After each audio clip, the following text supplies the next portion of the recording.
నాకు వచ్చినటువంటి డౌట్స్ ఏంటంటే, ఆ అమ్మాయిని హాల్‌లోకి తీసుకొనెళ్ళి ఈ విధంగా ఒకరా, ఇద్దరా, ఎంతమంది సెమినార్ హాల్‌లో ఆమె ఇలా జరిగింది. యాహ్! సెమినార్ హాల్‌లో జరిగిందంటే, సెమినార్ హాల్ ఎక్కడుంది? ఈ అమ్మాయి డ్యూటీ ఉండేటటువంటి పక్కనే ఉంది. నంబర్ 1. అవును. తర్వాత ఈ అమ్మాయి అంతసేపు ఎక్కడ టీవీలో ఒలింపిక్ ఇది చూసింది. ఫోన్‌లో ఒలింపిక్స్ చూస్తూ చూసుకుంటూ టీవీలోనో, ఫోన్‌లోనో. ఫోన్‌లో. చూసుకుంటూ కూర్చొని అప్పుడే లేసి అక్కడికెళ్ళింది. అక్కడికెళ్ళిన తర్వాత ఇది జరిగిందన్నారు. హ్మ్. పాయింట్ నంబర్ 1 ఏంటంటే, ఈ అమ్మాయి ఒక్కటే అది చూస్తుందని చెప్పినోళ్ళెవరు? అప్పటి వరకు చూసి పడుకోవడానికెళ్ళిందని చెప్పినోళ్ళెవరు? Point number 1. Okay. Okay. Hmm. ఆ చెప్పిన వాళ్ళు ఆ అమ్మాయి రూమ్‌లోకి ఒకటే ఎళ్లి పడుకుందా? లేకపోతే సెమినార్ హాల్‌లోనే రోజు ఆ అమ్మాయి డ్యూటీ అయిపోయిన తర్వాత అక్కడికెళ్ళి రెస్ట్ తీసుకుంటుందా? నంబర్ 2. నెంబర్ 2. ఎందుకంటే సెమినార్ హాల్‌లో నిద్రపోవడాలు ఇవన్నీ నాకెందుకు ఎక్కడో ఒక చిన్న డౌట్. హ్మ్. ఇంకొక విషయం. అమ్మాయి ఎలా చనిపోయింది? భయంకరమైన శారీరక హింస. యాహ్! ఓకే. లైంగిక పరమైనటువంటి హింస. ఇవి 2 జరిగాయి. జరిగిన తర్వాత ఆ అమ్మాయి ప్రాణాలు కోల్పోవడం అనేది జరిగింది. ఆ అమ్మాయి వీడియో కూడా ఒకటి వైరల్ అవుతుంది. గొంతు కింద భయంకరంగా నలిపారు. ఇక్కడ కొట్టారు. ముక్కులో నుంచి రక్తము, నోట్లో నుంచి రక్తము.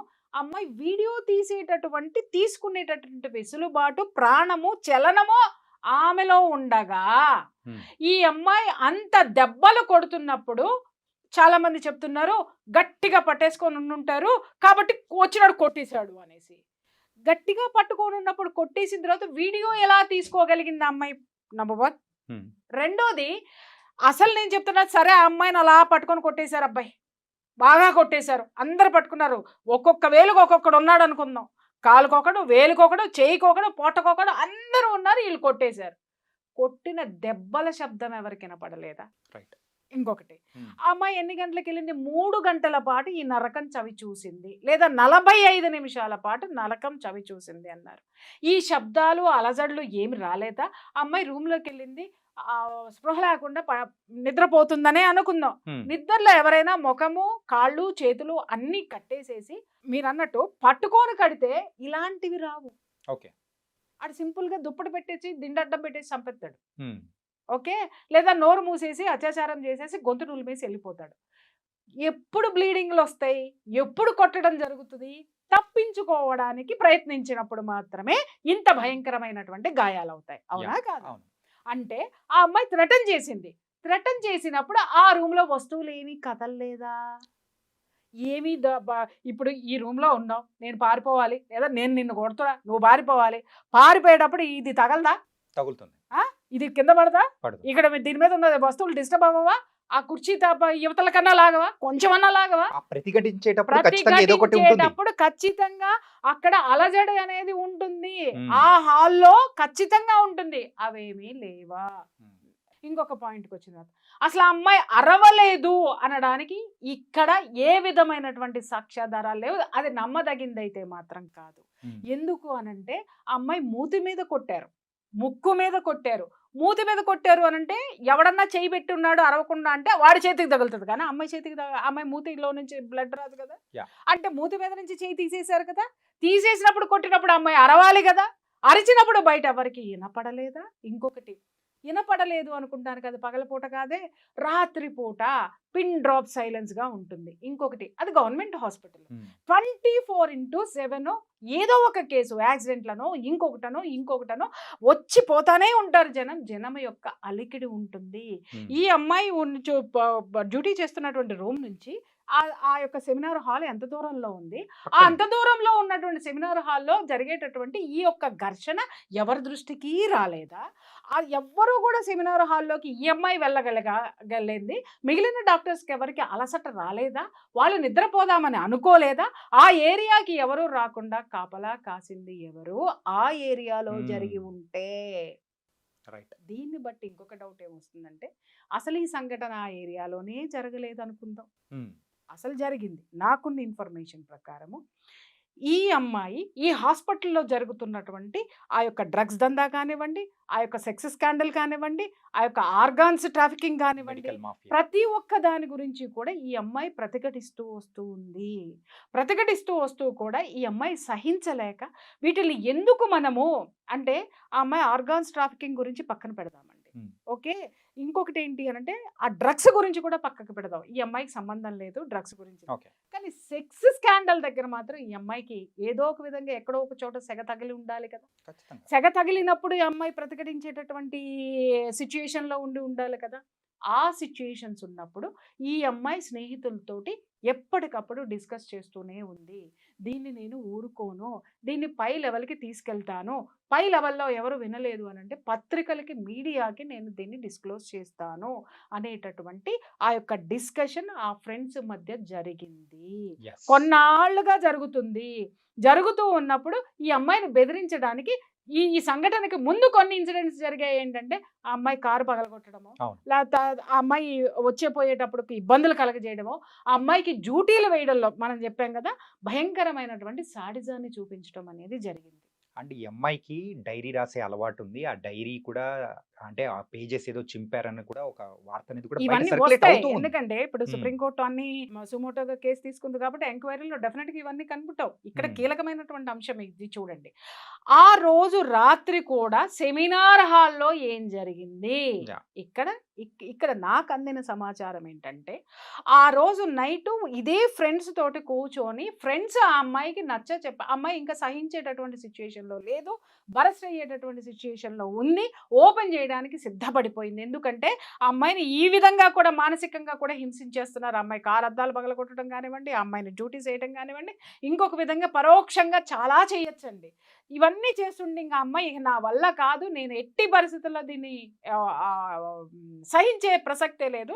దీన్ని ఎక్కడ డిస్క్లోజ్ చేయాలో అక్కడ చేసేస్తాను అని చెప్పేసి పట్టుబట్టి కూర్చుంటే, ఆ అమ్మాయిని కూర్చోబెట్టి ఫ్రెండ్స్ ఒక ముగ్గురు కూర్చొని డిస్కషన్ ముగ్గురు మధ్య జరిగింది. "నువ్వు బయటికెళ్ళకు, నువ్వు చెప్పకు, నువ్వు చెయ్యకు" అని. ఈ అమ్మాయి వినలేదు.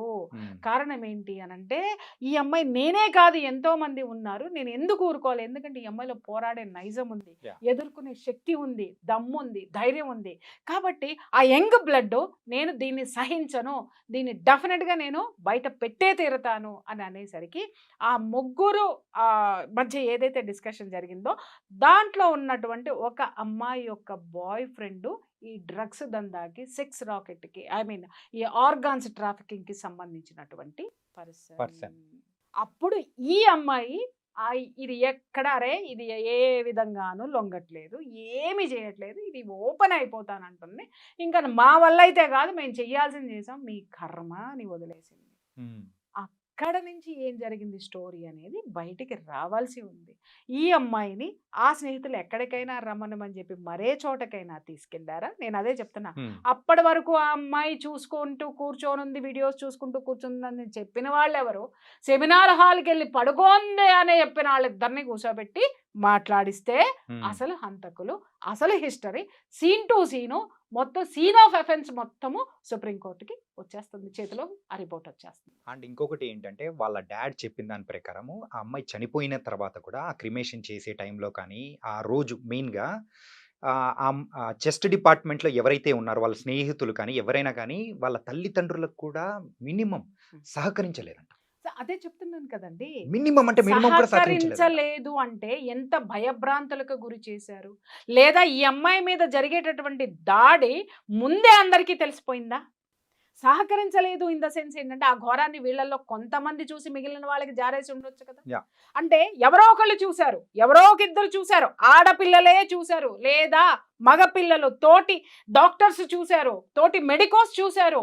చూసిన తరువాత భయంతోటి సహకరించలేదు. ఇక్కడ మనము అందరిని తప్పు అని అనొద్దు. లేకపోతే అందరిని ప్రాణభయం చాలా మందికుంటది. అక్కడ అకృత్యాలు ఎందుకు బయటికి రాలేదు ఇన్నాళ్ళు అనంటే ప్రాణభయంతోటి ఎవడు చెప్పలేదు. అవును. నాకెందుకులే అని ఉదాసీనతతోటి ఇంకొకడు. రైట్. నేను చదువుకొని బయటికెళ్ళిపోతే నా డిగ్రీ సర్టిఫికేట్ నాకొచ్చుదిలే అని లొంగిపోయిన అమ్మ, లొంగనటువంటి అమ్మ, సర్టిఫికేట్లు తీసుకొని బయటికెళ్ళిపోయినటువంటి వాళ్ళు, నాకెందుకులే అనుకోని వెళ్ళిపోయినటువంటి వాళ్ళు, స్వార్థంతో వెళ్ళిపోయిన వాళ్ళు ఉండొచ్చు. స్వార్థపరులున్నారు, ఉదాసీనులున్నారు, భయంతో భయంతో ఉన్నటువంటి ఉన్నవాళ్ళు ఉన్నారు. పిరికి వాళ్ళు ఉన్నారు. వీళ్ళందరి మధ్య ఆ కాలేజీ సక్సెస్ఫుల్గా 23 సంవత్సరాల నుంచి ఇదే దందాలు నడుస్తుంటే చివరికి ఈ అమ్మాయి నోరు విప్పి ధైర్యంగా ముందుకొచ్చి ఎన్నాళ్ళు భరిస్తాం మనం, సిగ్గులేదా అని చెప్పేసి అని అడిగినందుకు పగడ్బందీగా పక్కా స్కెచ్ తోటి పక్కన ఉన్న ఫ్రెండ్స్ యొక్క సహకారంతో ఇది జరిగింది. వాళ్ళని వదిలేసి ఎవడో దారిన పోయేవాడు బ్లూటూత్ పెట్టుకుని లోపలికి వెళ్ళాడు, బ్లూటూత్ జారిపడిందని వాడు రాయలుగా వచ్చే నన్ను చంపుతారా చంపుకోండి అంత దౌర్జన్యం చేసిన వాడు అలా మాట్లాడ్డాడు.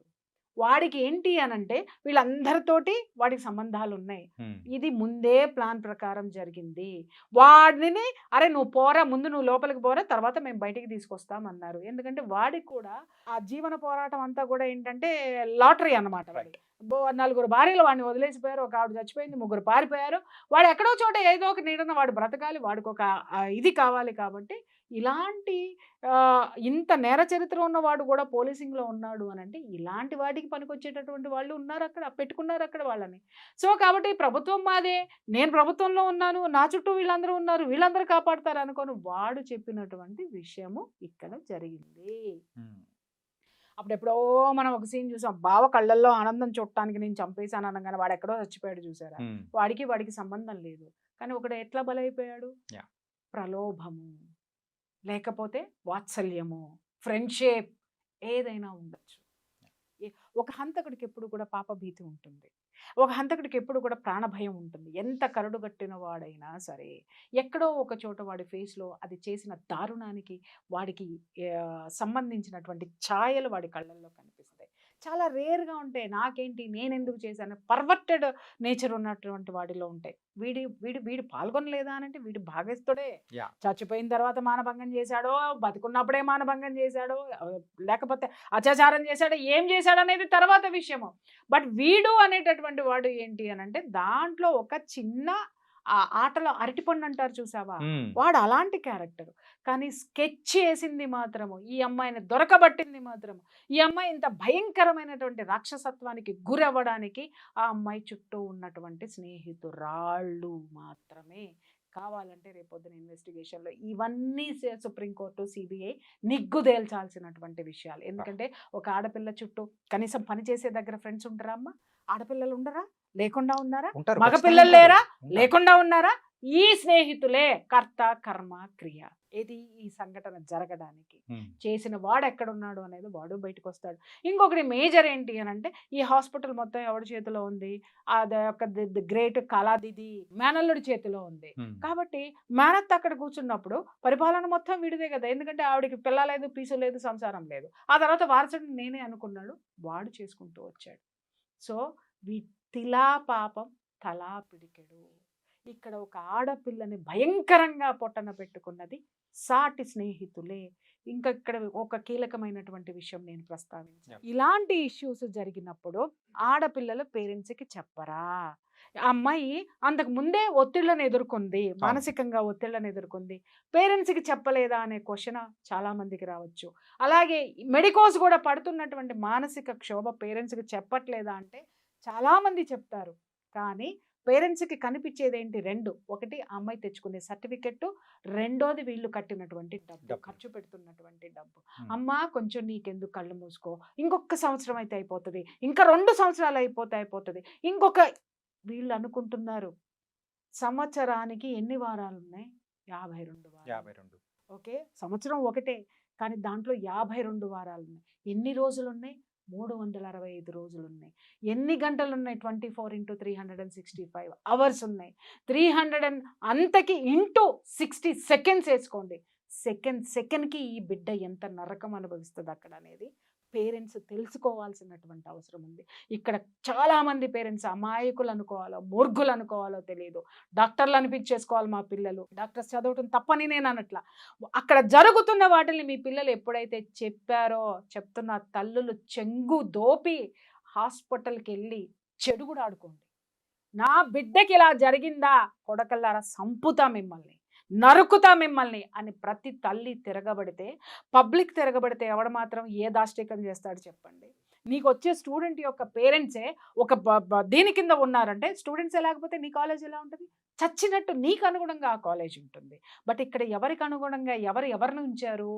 అంటే దౌర్జన్యాలకి దుర్మార్గాలకి అనుగుణంగా జనమే అటువంటి దుర్మార్గుల చేతిలో పెట్టింది కాదా ఇదంతా? Yeah. ఇదంతా తప్పెవరిది? ఇన్ని సంవత్సరాల మట్టి జరుగుతున్నటువంటి దుర్మార్గాల్ని చూసి ఉదాసీనంగా ఉన్నటువంటి సమాజానిది తప్పు కాదా? ఆ సమాజంలో కాలేజీకి పంపించేటటువంటి పేరెంట్స్ తప్పు కాదా? Right. ప్రతిఘటించినటువంటి అక్కడ ఉన్న యువత తప్పు కాదా? అక్కడ ఉన్న పౌరుడి తప్పు కాదా? అందుకే అన్న తిలా పాపం తలా తలా పిరికెడు. పిరికెడు.